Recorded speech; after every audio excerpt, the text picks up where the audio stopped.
Maya Rivers stepped into the Blackthorn mansion through the front door, her worn duffel bag clutched in white-knuckled fingers. She'd heard the rumors about this place. About the twins who'd driven away 14 nannies in 6 months. About the widowed alpha who ruled his pack with iron control but couldn't manage 2 5-year-old boys. She needed this job. Desperately. Master Ethan. Master Owen. A harried-looking woman in a housekeeper's uniform rushed past Maya without acknowledgement. Please come down from there. Maya followed the commotion upstairs, her omega instincts already picking up the scent of distressed pups. The smell hit her like a physical blow, fear, abandonment, and a grief so deep it made her chest ache. She'd smelled it before in the mirror, after losing her own child 3 years ago. The hallway stretched before her, portraits of stern-faced Blackthorn ancestors watching from gilded frames. Shouts and crashes came from behind a closed door at the end. Maya approached cautiously, her heart already breaking at the sound of children's sobs. "Boys!" She knocked softly. "I'm Maya. I'm here too." The door flew open. A small boy with dark hair and tear-streaked cheeks glared up at her with golden eyes that held too much pain for someone so young. "Go away. Ethan, or was it Owen?" shouted. "We don't want another nanny. We want Mama." The second twin appeared beside his brother, identical except for a small scar on his chin. Both boys reeked of distress and defiance. Maya crouched to their eye level, ignoring the way her knees protested against the marble floor. "I know you do, sweetheart. I know you do." Something in her tone must have reached them because their aggressive postures wavered. She could see it then, the desperate need behind their anger, the way they leaned toward her even as they tried to push her away. "Where are you supposed to be right now?" she asked gently. The twins exchanged a look. Without warning, they bolted down the hallway. Maya followed, her instincts screaming at her to protect, to comfort, to gather these lost pups close and never let them go. She found them in what had to be the master bedroom, but they weren't hiding under the bed or behind curtains like she'd expected. They were in the walk-in closet, buried deep in a mountain of women's clothes that still carried the faint scent of their mother.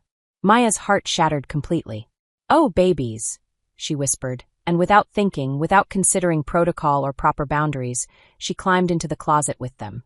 The space was cramped with all 3 of them, silk dresses and cashmere sweaters creating a cocoon around their huddle. The twins immediately pressed against her sides, and Maya began to sing. An old lullaby her own mother had sung, passed down through generations of her pack before they'd all been lost to hunters. "Hush now, little moonbeam, the night will keep you safe."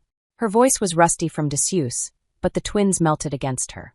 For the first time since entering the house, they smelled like children instead of walking wounds. Owen, she was pretty sure it was Owen, tucked his face against her neck. "Mama used to sing to us. She had a pretty voice," Maya murmured, stroking Ethan's hair as he fought sleep. "Just like yours will be when you're older. Will you stay?" Ethan whispered. "The others always leave." Maya's throat closed. She'd been fired from 3 jobs this month alone. No pack meant no references, no stability, no trust from employers who preferred their help to come with werewolf community backing. But looking at these broken little boys, she made a promise she hoped she could keep. "I'll try, sweetheart. I'll try my very best." She must have dozed because the next thing she knew, a voice like winter thunder was roaring her name. Except he didn't know her name, so he was just roaring. "What the hell do you think you're doing?" Maya's eyes snapped open to find herself face to face with 6.5 feet of furious alpha male. Kieran Blackthorn filled the closet doorway like an avenging angel, his dark hair disheveled and his golden eyes. So like his son's, burning with rage and something that looked like devastation. "Sir, I can explain.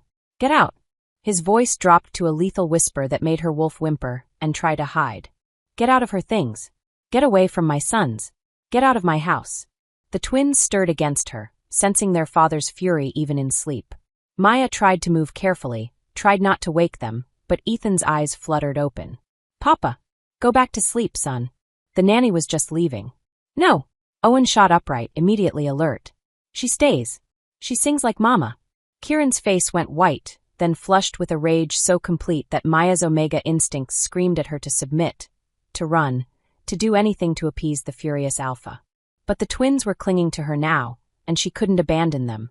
"Mr. Blackthorn, please." The slap came out of nowhere, snapping her head to the side and filling her mouth with the taste of copper.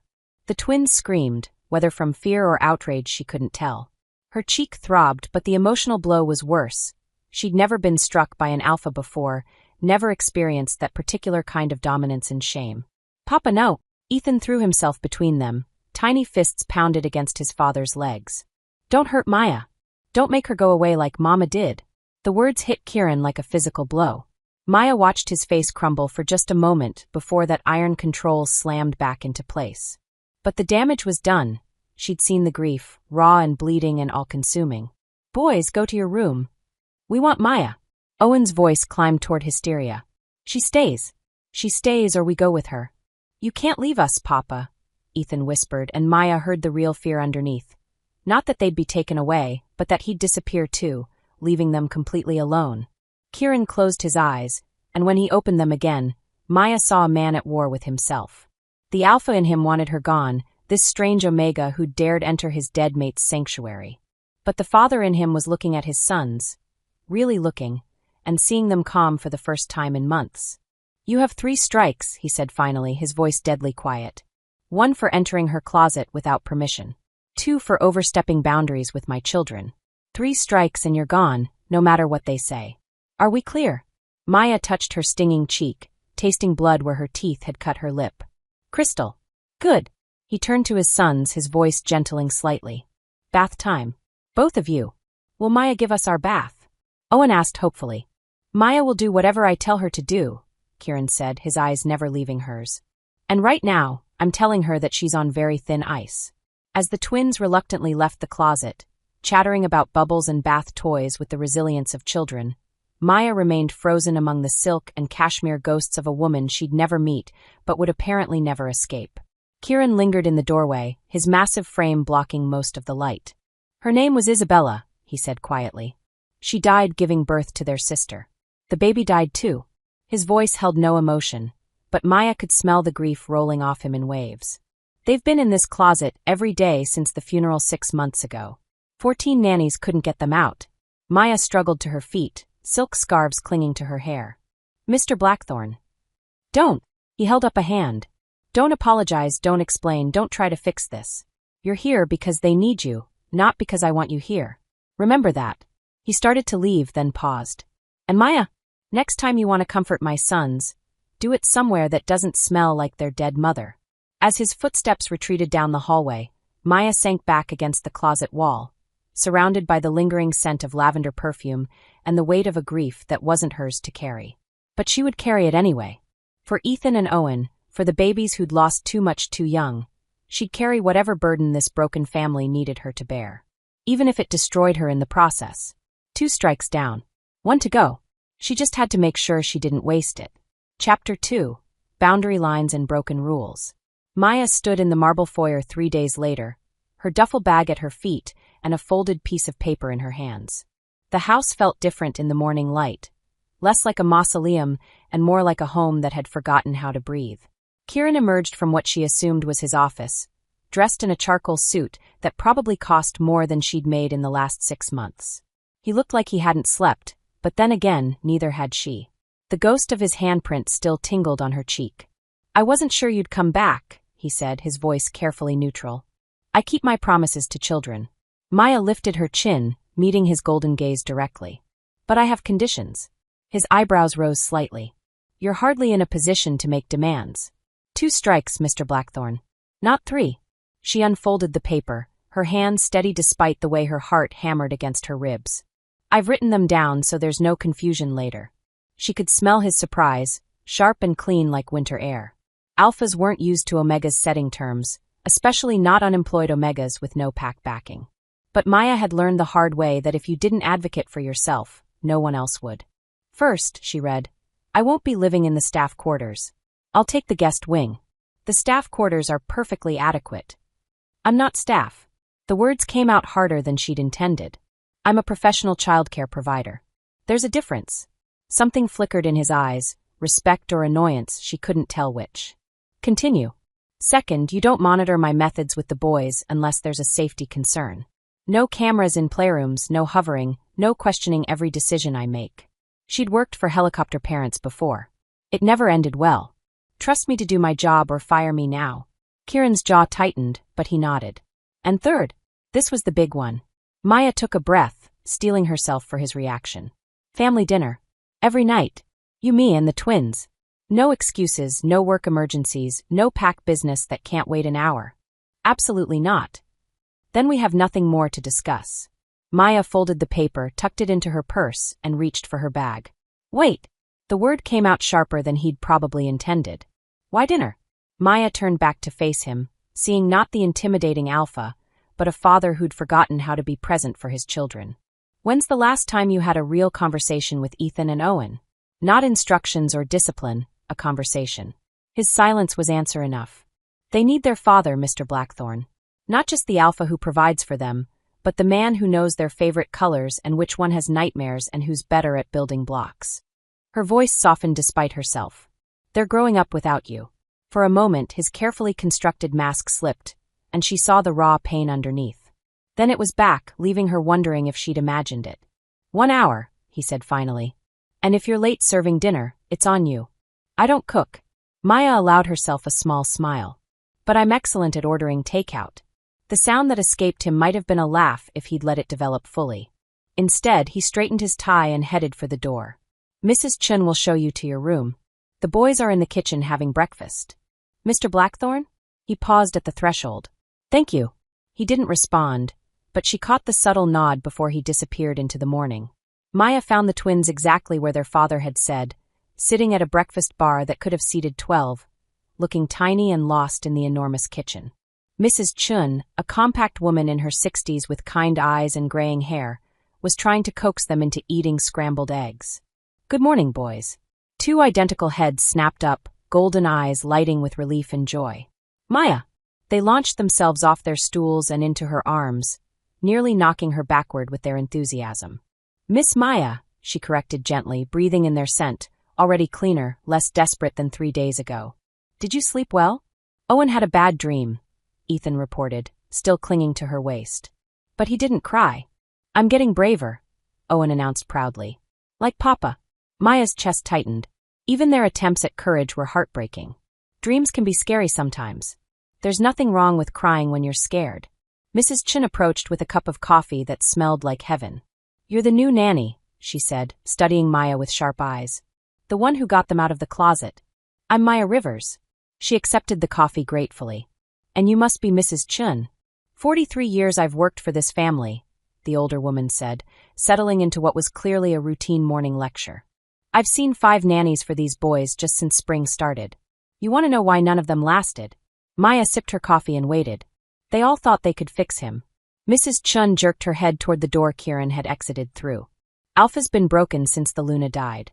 Completely devoted to her memory, won't look at another woman, won't even attend pack gatherings where unmated females might be present. I'm not here to fix anyone, Maya said quietly. I'm here for the boys. Good. Mrs. Chen's expression softened slightly. Because every Omega in 3 packs has tried to catch his attention since the mourning period ended. He turns them all down flat. Some of them. Well, let's just say they didn't take rejection gracefully. Maya filed that information away for later consideration. For now, she had more immediate concerns. Boys, finish your breakfast. Then we're going to have a talk about rules. An hour later, she had Ethan and Owen settled in what had been designated as the playroom, though it looked more like a toy store had exploded. Expensive educational toys sat untouched, while broken action figures and headless dolls littered the floor.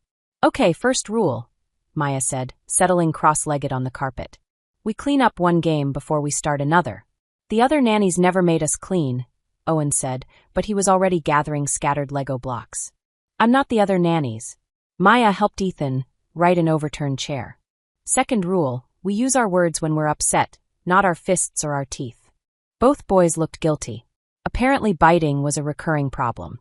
Third rule, we're kind to people, even when we're sad or angry. She caught each boy's gaze in turn. Can you do that for me? They nodded solemnly, and Maya felt the first flutter of hope in her chest. The morning flew by in a blur of organized activities, mediating twin disagreements, and discovering that both boys were incredibly bright when given proper attention. Ethan had an artistic streak that showed in his elaborate block constructions, while Owen was drawn to puzzles and anything that involved taking things apart to see how they worked. By lunchtime, Maya had also discovered that neither boy had been to school since their mother's death. We don't like the other kids, Ethan explained when she asked. They stare at us. And they ask stupid questions about Mama, Owen added, his small face scrunching with distress. Maya made a mental note to discuss educational options with Kieran at dinner. The twins needed structure, socialization, and most importantly, they needed to be around other children who would treat them normally instead of like tragic curiosities. Mrs. Chun served lunch in the smaller dining room, a cozy space that actually felt lived in. The alpha usually eats in his office, she mentioned casually. Hasn't eaten with the boys in months. That's going to change, Maya said, cutting Owen's sandwich into triangles the way he preferred. Is Papa really going to eat dinner with us? Ethan asked, his voice small and hopeful. Every night, Maya promised, praying she could deliver on it. The afternoon brought new challenges. Owen melted down when a puzzle piece went missing, and Ethan got overwhelmed during what should have been quiet time, leading to a minor tantrum that involved thrown pillows and tears. But Maya weathered both storms with patience she'd thought she'd lost, and by the time evening rolled around, both boys were calm and chattering about their day. Kieran arrived home at exactly 6:30, his suit jacket gone and his tie loosened. He looked tired and wary, like a man approaching an execution. Papa! The twins rushed him, and Maya watched his entire demeanor shift as he crouched to gather them close. Whatever else was broken in Kieran Blackthorne, his love for his sons wasn't part of it. How was your day? He asked, his voice gentle in a way Maya hadn't heard before. Maya taught us to clean up, Owen reported importantly. And she made Ethan stop biting. I only bit him a little, Ethan protested. And he was being annoying. Brothers are supposed to be annoying sometimes, Kieran said solemnly. It's their job. Maya felt something twist in her chest at the sight. This glimpse of the father he could be when he wasn't drowning in grief. Dinner was Chinese takeout eaten around the kitchen breakfast bar, and if Kieran was uncomfortable with the casual setting, he hid it well. Maya kept the conversation flowing, asking the boys about their favorite games and drawing out stories about their elaborate imaginary adventures. Miss Maya doesn't know how to cook, Ethan informed his father seriously. But she's really good at opening boxes. A valuable skill, Kieran agreed, and Maya caught what might have been amusement in his voice. Why don't you cook, Miss Maya? Owen asked. Mama used to cook sometimes. She made really good cookies. The temperature in the room seemed to drop 10 degrees. Kieran went completely still, his fork frozen halfway to his mouth. I never learned, Maya said easily, pretending not to notice the sudden tension. My mother died when I was very young, and my pack wasn't much for home cooking. We mostly lived on whatever we could hunt or gather. What happened to your pack? Ethan asked with the blunt curiosity of childhood. Hunters found us when I was 16. Maya kept her voice steady, matter of fact. I was the only one who escaped. The silence that followed was heavy with unspoken sympathy. Finally, Owen reached over and patted her hand with sticky fingers. That's really sad, Miss Maya. But you have us now. Yes, she managed around the sudden tightness in her throat. I have you now. When she looked up, Kieran was watching her with an unreadable expression. Their eyes met for a moment before he looked away, but something had shifted between them. A recognition of shared loss, maybe, or just the acknowledgement that grief came in many forms. After dinner, Maya supervised bath time while Kieran retreated to his office. The twins were in good spirits, splashing and giggling in a way that felt beautifully normal. But as she was tucking them into their beds, they'd insisted on staying together in Owen's room. Ethan asked the question she'd been dreading. Miss Maya, why don't you come to school things like other mamas do? Her heart clenched. What do you mean, sweetheart? Before, when we still went to school, all the other kids had mamas who came to plays and stuff, Owen explained sleepily. We never had anyone come. Your papa loves you very much, Maya said carefully. Sometimes grown-ups have trouble with things that remind them of sad times. But you're not our mama, Ethan said, though he didn't sound upset about it. You're Miss Maya. That's different, right? Yes, that's different. So you could come to school things. Maya smoothed his hair, her chest aching with the weight of their innocent hope. We'll see, okay? First we need to talk to your papa about school. They accepted this with the easy trust of children, and within minutes both boys were asleep. Maya stood in their doorway for a long moment, watching the steady rise and fall of their breathing, before heading downstairs to tackle the evening cleanup. She found Kieran's office door ajar, soft light spilling into the hallway. He was on the phone, his voice low and authoritative as he discussed pack business. Something about territorial disputes and hunting rights. Maya started to move past, but a flash of movement inside the room made her pause. Through the crack in the door, she could see him at his desk, but he wasn't alone. Scattered across the mahogany surface were dozens of photographs. A beautiful woman with dark hair and laughing eyes, the same woman holding twin babies, family portraits that spoke of happiness and love and everything this house had lost. Isabella, the wife he'd loved and lost. Maya started to turn away to give him privacy with his grief, but then she heard it, a sound that made her freeze in place. Kieran was crying. Not the quiet, controlled tears she might have expected from an alpha, but broken, devastating sobs that seemed to tear themselves from his chest. There was a bottle of whiskey on the desk beside the photos, more than half empty. Every instinct Maya possessed screamed at her to walk away, to pretend she'd never seen this moment of raw vulnerability. But something stronger than self-preservation kept her rooted in place. The same protective instinct that had driven her into that closet with the twins. He was in pain, drowning in it. And despite everything between them, despite the slap and the warnings and the careful professional distance she was trying to maintain, she couldn't just leave him like this. Maya pushed the door open quietly and stepped inside. Kieran didn't notice her at first, too lost in his grief to sense her presence. It wasn't until she gently lifted the whiskey bottle from his reach that he looked up, his golden eyes red-rimmed and devastated. Maya! Her name came out rough, broken. You shouldn't. Shoo! She set the bottle on a bookshelf, well out of reach, then moved to the closet in the corner where she'd noticed a spare blanket earlier. It's okay. Nothing is okay, he said, his voice raw. Nothing has been okay for 6 months, and I don't know how to fix it. Maya approached him carefully, the way she might approach an injured animal. You don't have to fix everything tonight. She draped the blanket around his shoulders, her movements gentle and impersonal. He leaned into the warmth reflexively, and for a moment she saw not the intimidating alpha, but a man who'd lost everything that mattered and was barely holding on. She was going to name the baby Sarah, he whispered, touching one of the photos with shaking fingers. We had it all planned out, the nursery, the christening, everything. And then... I know, Maya said softly. I'm sorry. She didn't try to offer platitudes or empty comfort. Sometimes grief just needed to be witnessed, not fixed. Kieran's breathing gradually evened out, the alcohol and exhaustion finally pulling him under. Maya waited until she was sure he was asleep before turning off the desk lamp and checking that the blanket was secure around his shoulders.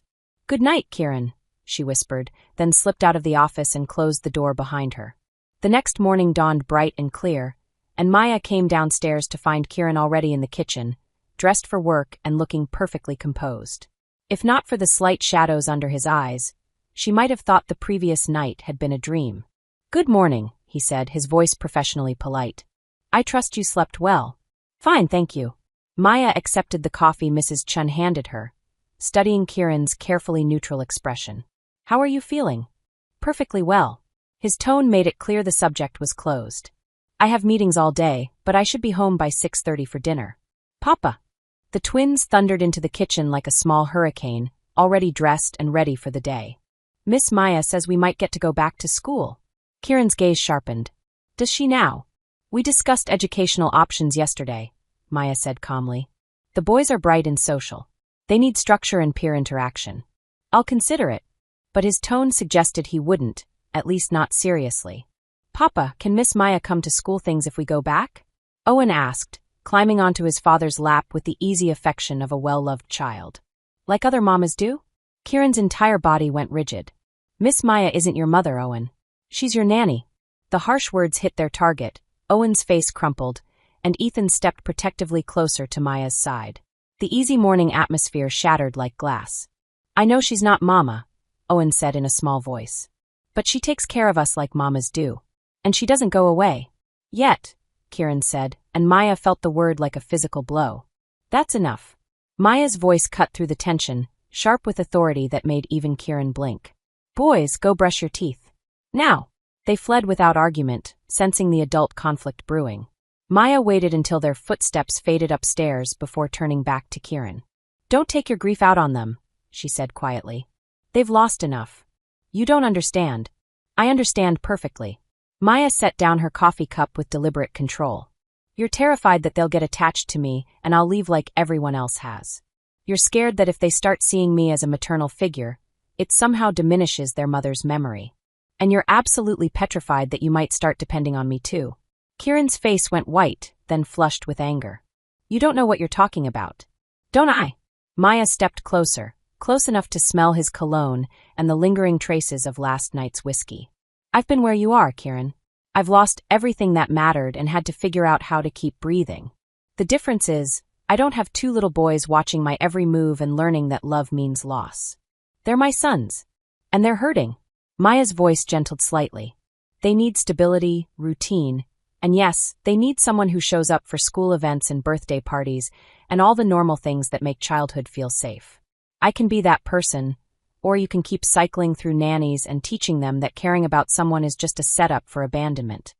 Kieran stared at her for a long moment, his jaw working like he was fighting some internal battle. Finally, he grabbed his briefcase and headed for the door. 6:30, he said without looking back. Don't be late. After he left, Maya sank into a chair and buried her face in her hands. Mrs. Chen appeared beside her with a fresh cup of coffee and a knowing look. He'll come around, the older woman said gently. It just takes time. I'm not sure I have that much time, Maya admitted. 2 strikes, remember? Maybe. Mrs. Chen settled into the chair across from her. Or maybe you're exactly what this family needs to start healing. Maya hoped she was right, because despite all her talk about professional boundaries and keeping her distance, she was already falling in love with this broken little family. And that terrified her more than anything Kieran could say or do. Chapter 3. Custody Wars and Cruel Truths. 3 weeks later, Maya was beginning to believe they might actually make it work. The twins had settled into a routine that felt natural: breakfast together, educational activities, outdoor play, and those precious family dinners that had become the highlight of her day. Even Kieran had started to relax slightly, though he still maintained careful distance from her personally. Then the legal papers arrived. Maya was in the garden with the boys, watching them chase butterflies among Isabella's prize roses, when Mrs. Chen appeared on the terrace with an expression that made Maya's stomach drop. Miss Maya? There's a courier here for the Alpha. Legal documents. He says it's urgent. The twins were too absorbed in their game to notice the tension, but Maya felt it like a physical weight settling on her shoulders.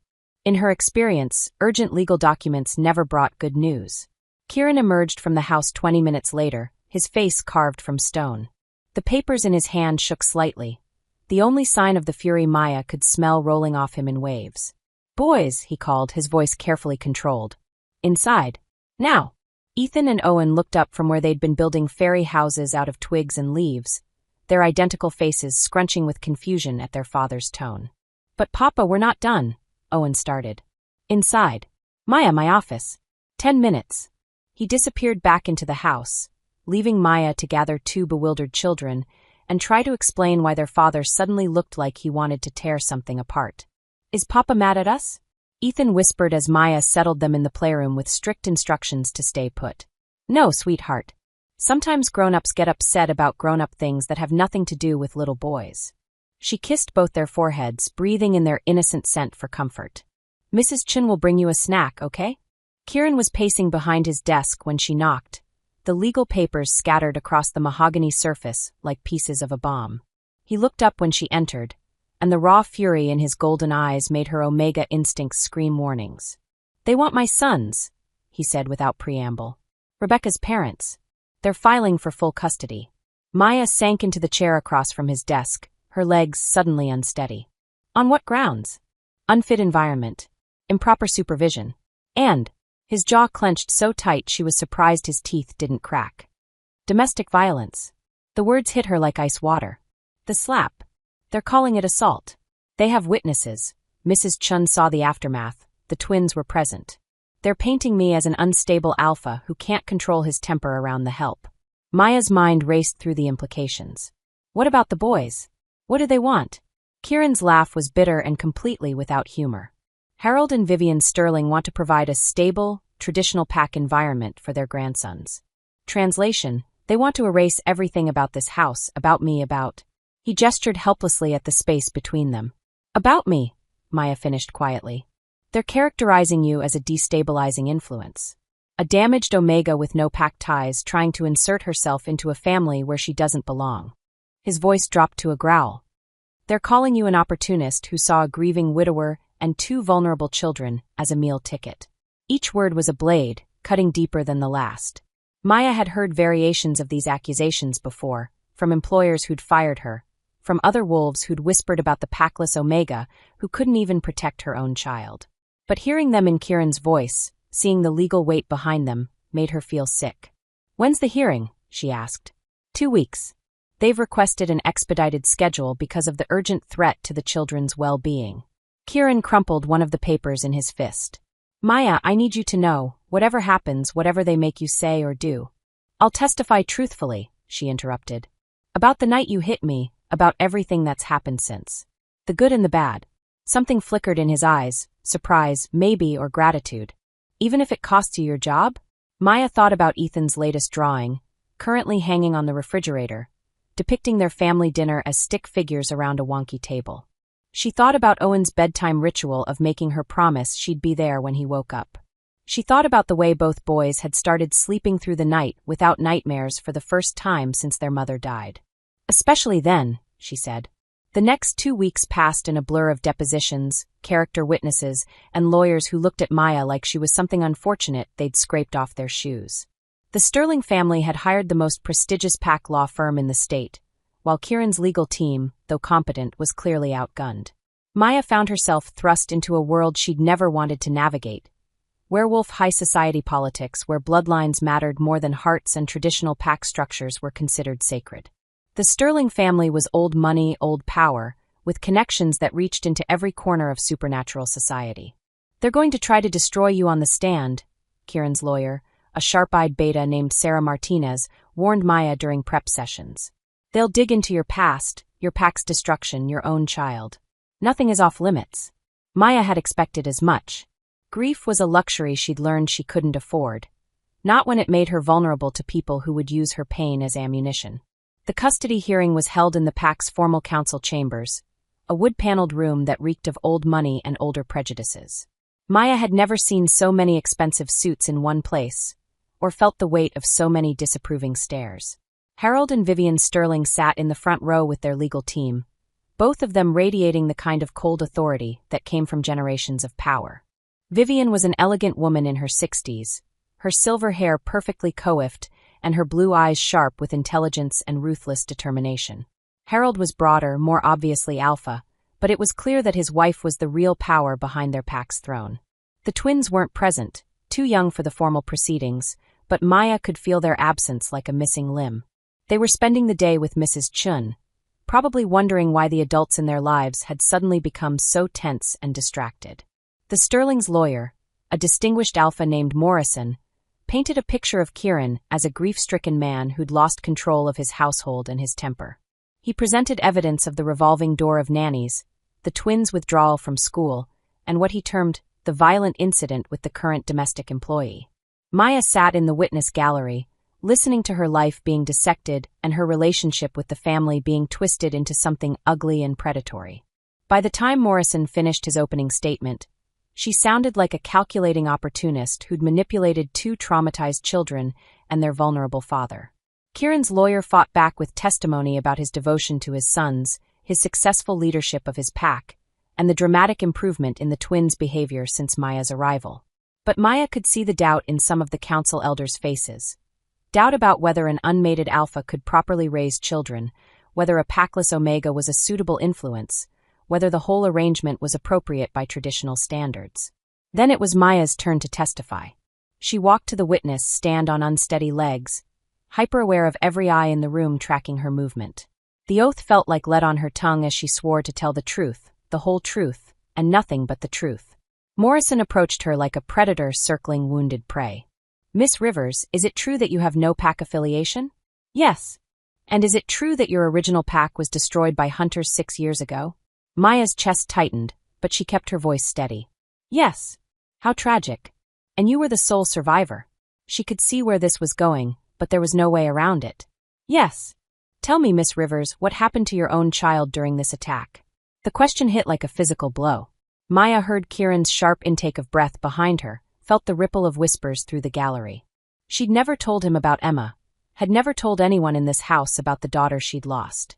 "Objection," Sarah Martinez called out. "Relevance goes to the witness's emotional stability and fitness to care for children," Morrison replied smoothly. "I'll allow it," the presiding elder said.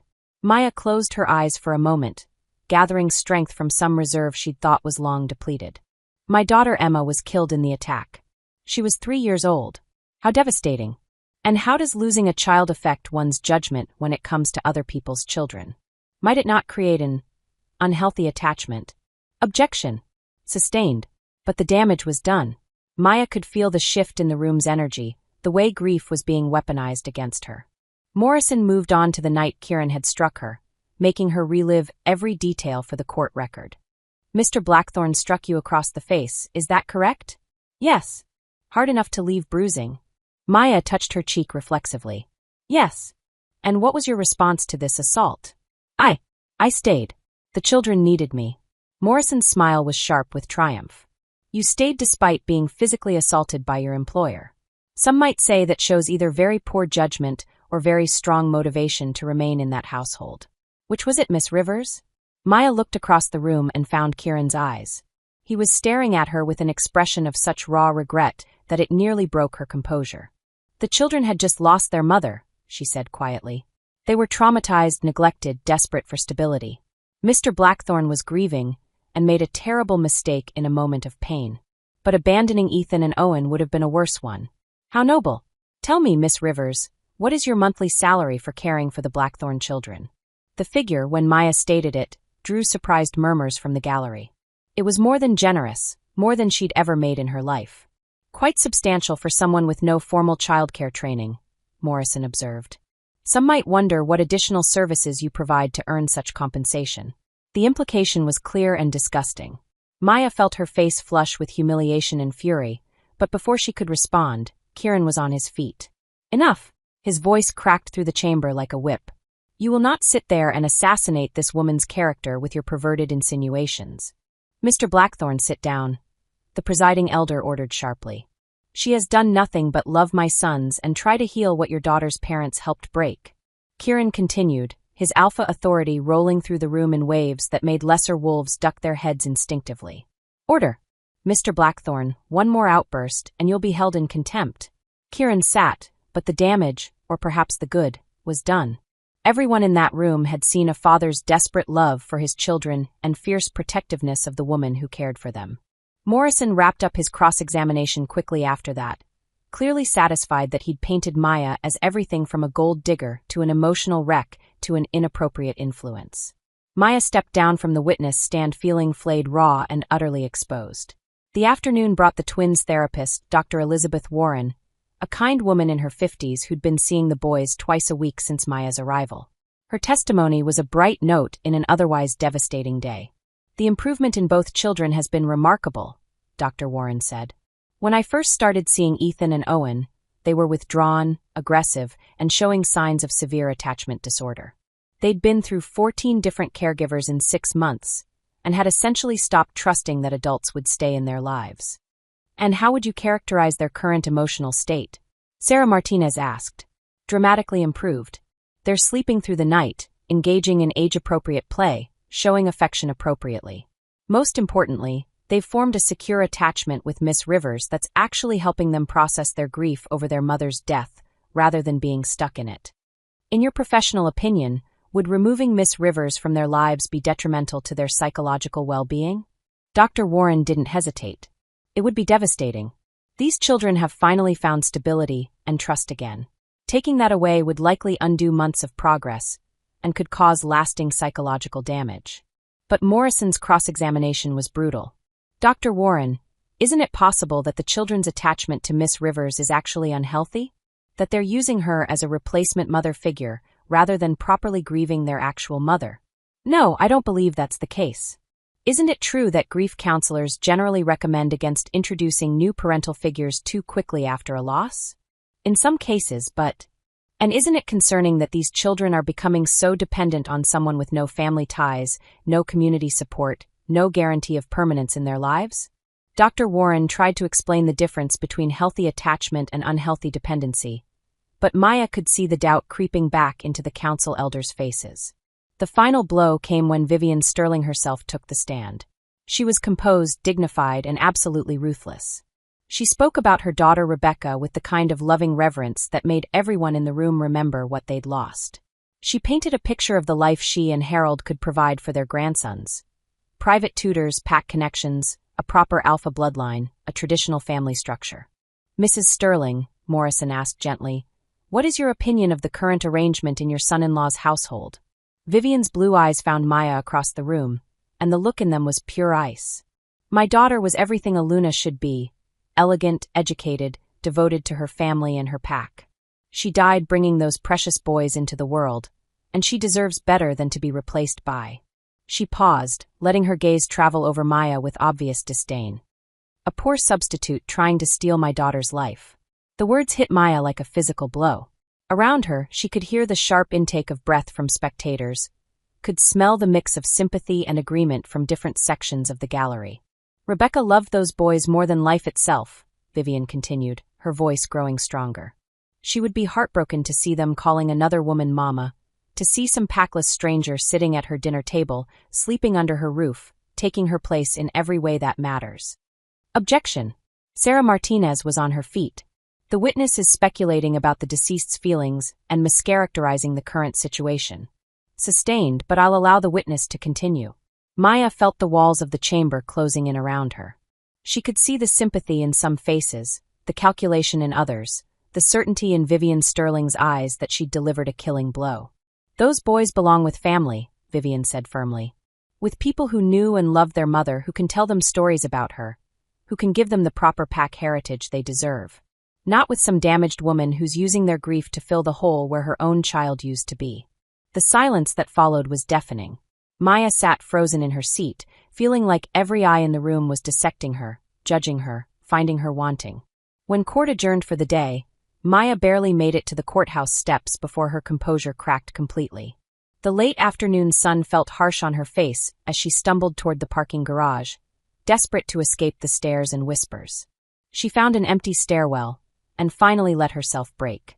The sobs came from somewhere deep inside her chest, tearing through her throat like broken glass. 6 years of grief, loss, and barely contained desperation poured out of her all at once. Vivian Sterling's words echoed in her head. "Poor substitute, trying to steal my daughter's life, damaged woman using their grief." Maybe she was right. Maybe Maya was just a broken omega trying to fill the void where her own family used to be.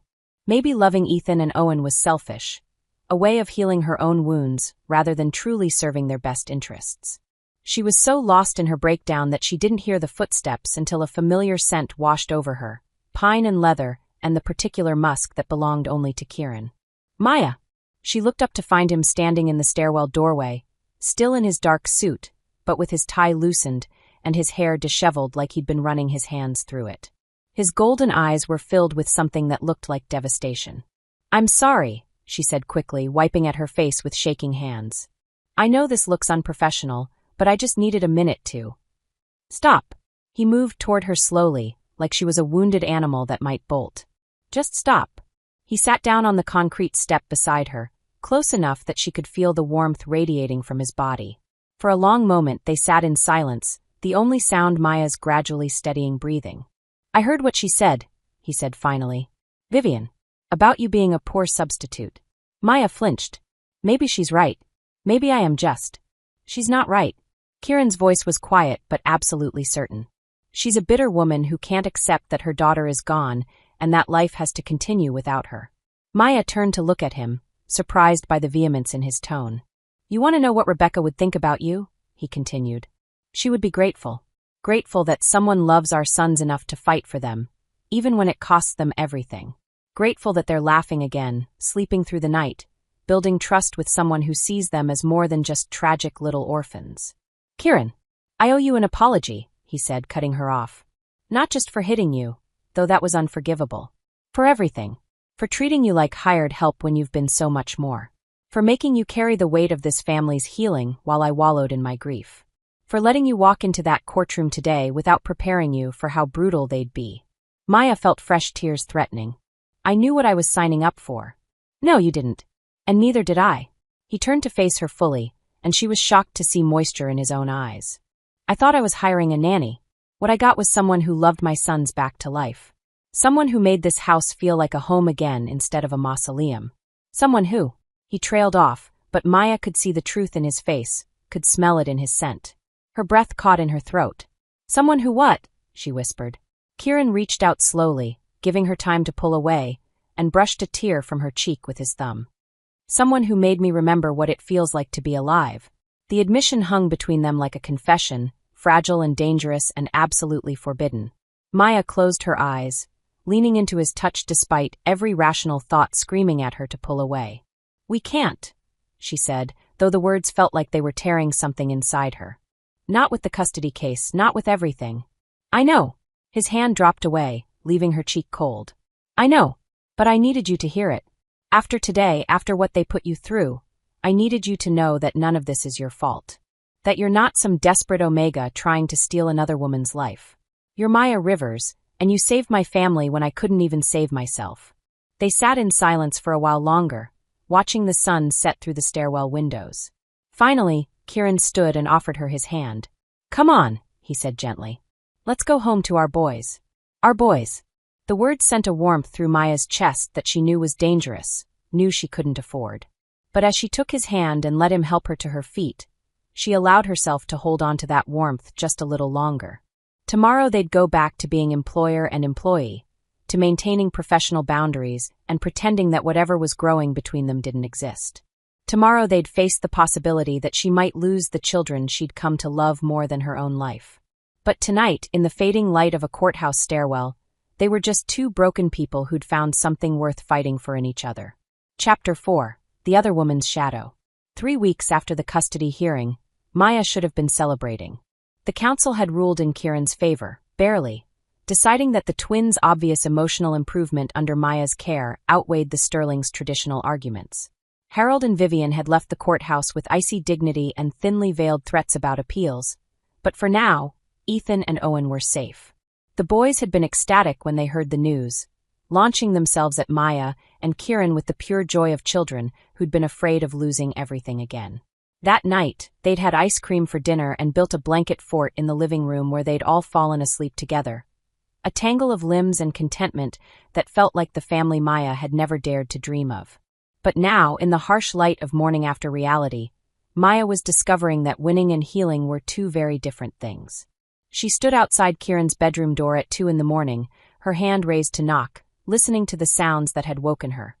Not the twins' nightmares this time, but their father's. The low, broken murmurs coming through the door made her chest ache with recognition.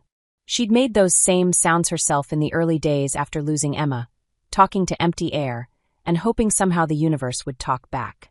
I won, Becca. Kieran's voice drifted through the door, thick with grief and exhaustion. I kept them safe, just like I promised.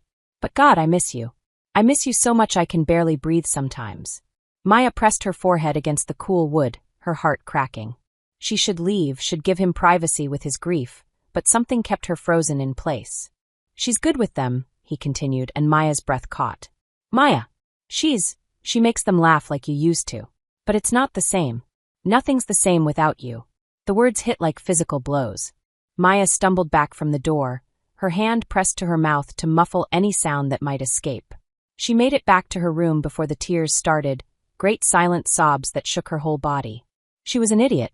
A complete, hopeless idiot who'd somehow convinced herself that the tenderness in Kieran's eyes, the way he'd touched her face in that stairwell, meant something more than gratitude.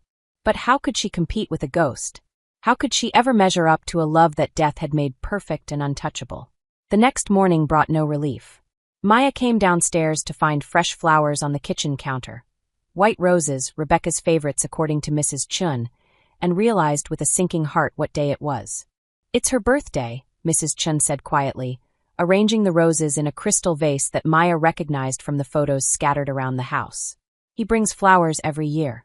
Takes them to her grave later. Maya nodded, not trusting her voice. She'd known this day was coming, had seen it marked on the calendar in Kieran's office. But knowing and experiencing were different things entirely. The twins were subdued at breakfast, picking at their pancakes with the intuitive awareness children had for adult emotions. Kieran was nowhere to be seen, though Maya could smell his recent presence and the lingering scent of grief that seemed to permeate the entire house. Is Papa sad today? Owen asked, his golden eyes wide with concern. It's Mama's birthday, Ethan explained to his brother with the matter-of-fact tone he used for things he didn't fully understand but had accepted. Papa always gets sad on Mama's birthday. Maya's chest tightened. Sometimes we feel sad on special days when we miss someone we love.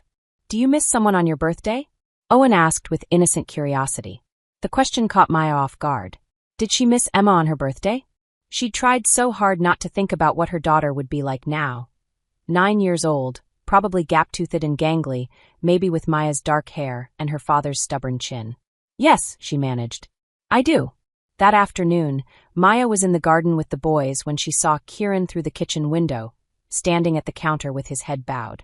He was holding something in his hands, a photo, she realized, and his shoulders were shaking. She left the twins building mud pies and slipped inside, intending to give him privacy, but froze when she saw what was scattered across the granite surface. Photos, dozens of them. Rebecca pregnant with the twins, Rebecca in a hospital gown holding 2 tiny babies, Rebecca laughing at some long-ago family dinner. And in the center of it all, a professional portrait of a woman so beautiful it took Maya's breath away. Rebecca Blackthorne had been everything Maya wasn't, elegant where Maya was practical, refined where Maya was rough around the edges, radiant with the kind of confidence that came from being born into the right family with the right connections. Her dark hair fell in perfect waves, her smile was luminous, and her eyes held the certainty of a woman who'd never doubted her place in the world. Maya stared at the portrait and felt something inside her wither. How had she ever thought she could fill this woman's shoes? How had she been stupid enough to believe that a man who'd loved someone like that could ever see her as more than a convenient placeholder? Kieran looked up and caught her staring. His eyes were red-rimmed, his face raw with grief that 6 months hadn't even begun to heal. She would have been 32 today, he said, his voice hoarse. We were going to go to that little restaurant in town, the one with the terrible service but amazing desserts. She loved their chocolate cake. Maya nodded, not trusting herself to speak.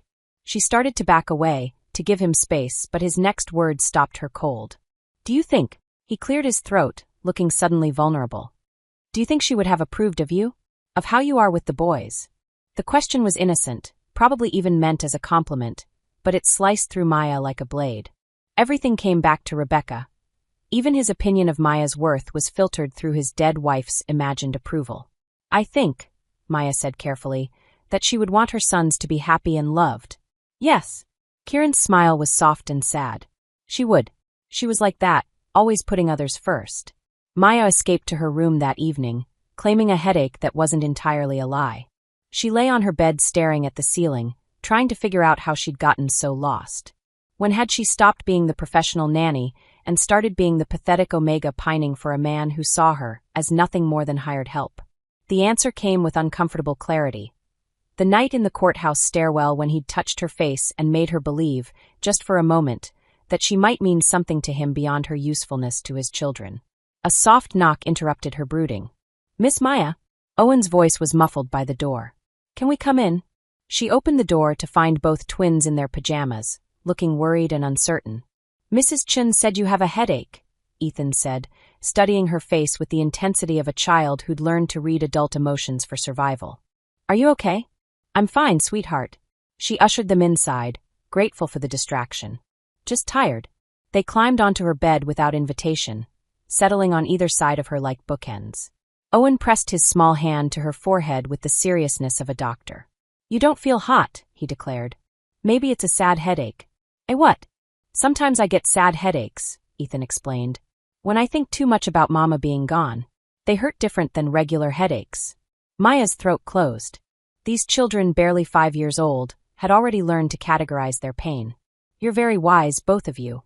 They stayed with her until they fell asleep, tiny bodies warm against her sides, trusting her to keep the nightmares away. Maya lay awake long after their breathing evened out, memorizing the weight of them, the way Owen snored softly and Ethan talked in his sleep. Because despite the custody victory, despite the fact that they were safe and thriving, Maya was beginning to realize she couldn't stay. Not when every day was a reminder that she was living in another woman's shadow, caring for another woman's children, slowly falling apart while the man she was stupidly in love with grieved for the only woman he'd ever truly see. The next morning brought an unexpected visitor. Maya was in the kitchen making breakfast when Mrs. Chun announced that someone was at the door asking for her. For me. Maya couldn't imagine who would know to find her here. Says her name is Belle Morrison.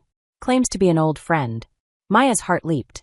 Belle, her childhood friend from before the pack's destruction, one of the few connections to her old life that the hunters hadn't severed.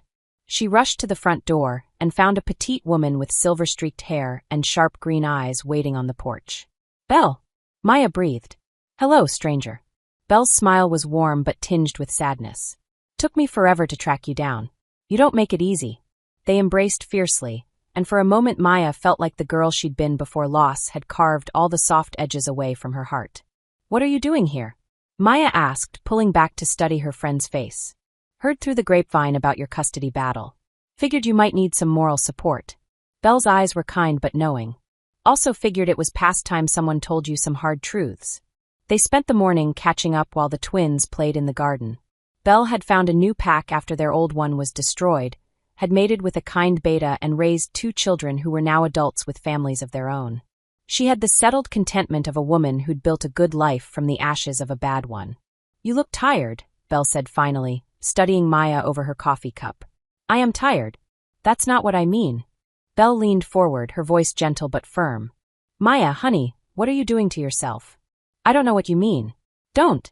Belle's tone sharpened. "Don't lie to me. I can smell it on you. The longing, the heartbreak, the hope that's killing you inch by inch. You're in love with him." Maya's careful composure cracked. "Belle!" "With a man who's already buried his heart with his dead wife." Belle reached across the table and took Maya's hands. "Sweetheart, I've watched you these past few hours. The way you light up when those boys laugh, the way you automatically straighten things that belong to her, the way you flinch every time his name comes up in conversation. This isn't a job for you anymore. It's torture." "The children need me," Maya said weakly. "The children need stability and love, yes. But they don't need you to sacrifice yourself on the altar of their father's grief." Belle squeezed her hands. "Maya, when was the last time you did something for yourself?